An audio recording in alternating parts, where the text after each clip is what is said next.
EVS के next question के बारे में बात करते हैं हम। किसी पुष्प के नर व मादा भाग कर्म से क्या होते हैं?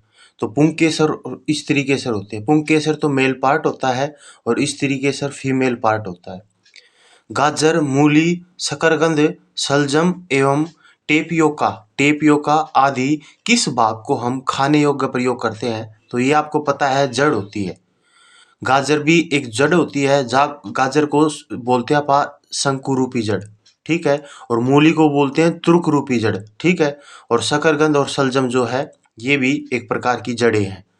पत्ती से जल का वाष्प के रूप में निकलने की प्रक्रिया वाष्पोत्सर्जन कहलाती है, ठीक है। पत्तियों के अंदर गैसों का आदान प्रदान विसरण क्रिया द्वारा बता रखा है मैंने। पत्तियों का हरा रंग क्लोरोफिल के कारण बता रखा है। और पत्तियों के अंदर जैसे ही कार्बोहाइड्रेट की मात्रा आ जाती है तो इसका मतलब प्रकाश संश्लेषण की क्रिया संपन्न हो गई है। और उस बनाए गए भोजन को पेड़ के सभी पार्ट तक जो पहुंचाने का काम करता है वो फ्लोएम करता है। और पानी व खनिज लवण को पत्तियों तक ले जाने का काम जाइलम करता है। अगला क्वेश्चन, पत्ती का वह भाग जिसके द्वारा वह तने से जुड़ी होती है क्या कहलाती है? तो उसे हम पर्णवृत्त बोलते हैं, पर्णवृत्त बोलते हैं। कुछ पौधे कमजोर तने वाले होते हैं और सीधे खड़े नहीं हो पाते, वह भूमि पर फैल जाते हैं, क्या कहलाते हैं? तो उनको विसर्पी लताएं बोलते हैं, विसर्पी लताएं बोलते हैं उनको। समुद्री नमक में सर्वाधिक मात्रा में पाया जाने वाला लवण कौन सा होता है? तो NaCl होता है, सोडियम क्लोराइड, जिसको हम बोलते हैं साधारण नमक। जल को उसके वाष्प में परिवर्तन करने की प्रक्रिया वाष्पन कहलाती है, ठीक है। मान लो आपके पास गर्म पानी है, उस गर्म पानी को एक टोपियों के अंदर डालो और उसको नीचे से उसमें आग लगा दो तो वो पानी वाष्प बन जाएगा, यही होता वाष्पन। और ऊपर जैसे ही जाएगा तो ठंडे पृष्ठ के संपर्क में आएगा वो भाप, और वो वापिस बारिश का रूप, पानी का रूप ले लेगा, उसे हम बोलते हैं संघनन। और जिस पॉइंट के ऊपर वो संघनित होगा उसे ड्यू पॉइंट बोलते हैं, उसे औशांक बिंदु बोलते हैं। उसके बाद है, जब किसी मिश्रण के भारी तथा हल्के अवयवों को पृथक करने हेतु वायु एवं पवन का प्रयोग किया जाता है तब इस विधि को क्या कहा जाता है? तो इसको निष्पावन विधि बोलते हैं, ठीक है।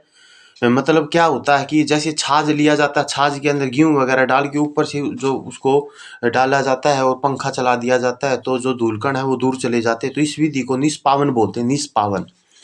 उसके बाद डंडियों से अन्न कणों अथवा अनाज को अलग करने की जो क्रिया है वो क्या कहलाती है? थ्रेसिंग कहलाती है।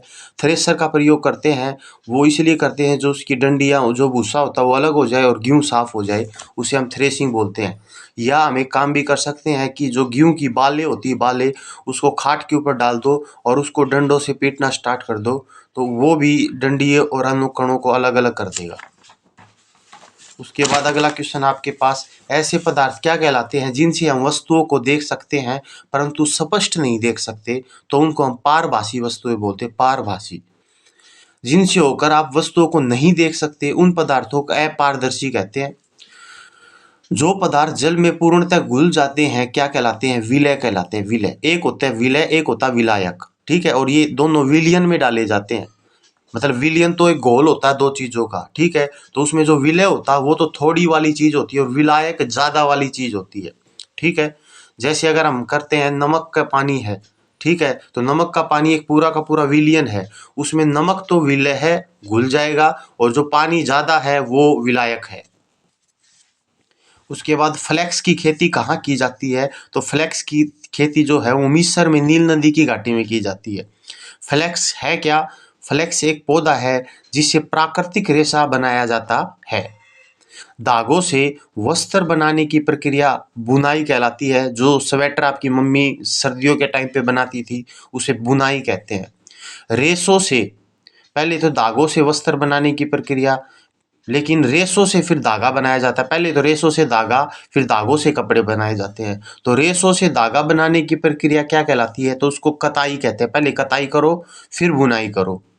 उसके बाद भारत के अलावा विश्व के किस अन्य देश में पटसन का उत्पादन होता? तो बांग्लादेश में भी। और भारत में सबसे ज्यादा पटसन पश्चिम बंगाल में होता है, ठीक है। उसके बाद एक होता सूती, ऊनी, रेशमी, किस प्रकार के रेशे हैं? सूती कपड़े, ऊनी कपड़े, रेशमी कपड़े, किस प्रकार के रेशों के एग्जाम्पल? तो इनको प्राकृतिक रेशे बोलते हैं। और जो कृत्रिम रेशे होते हैं उसमें पॉलिएस्टर होता है, नायलॉन होता है और एक्रिलिक होता है, एक्रिलिक। ये सारे के सारे कृत्रिम रेशे या संश्लिष्ट रेशे कहते हैं इनको। Thank you.